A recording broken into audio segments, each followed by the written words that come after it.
Hello students, 100 tricks சீரீஸில் இன்னைக்கு நம்ம 12வது ட்ரிக்ஸ் பார்ப்போம். கூட்டு வட்டியிலேருந்து ஒரு ப்ராப்ளம் பார்க்கலாம்.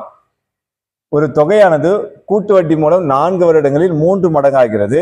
இதே வட்டி வீதம் மூலம் அந்த தொகையானது எத்தனை வருடங்களுக்கு பிறகு 27 மடங்காகும் அப்படின்னு கேட்டிருக்காங்க.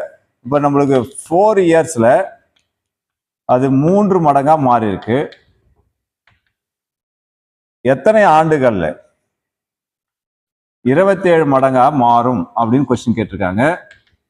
நம்ம செய்ய வேண்டிய ஒர்க் என்னன்னா, ஃபர்ஸ்ட் கொடுத்துருக்க மடங்கு 3, அப்போ இங்க 27 3 அடுக்கா மாற்றணும். அப்போ 3 பவர் 3ன்னு எழுதலாம். 27 3 பவர் 3. இந்த 3 மடங்கு தான் பேஸ்ல இருக்கும். பவர் இருக்குது இல்லையா 3, அந்த பவர்ல இருக்க 3 கொண்டு வந்து இந்த 4 கூட மல்டிப்ளை பண்ணுங்க. இன்ட்டு 3.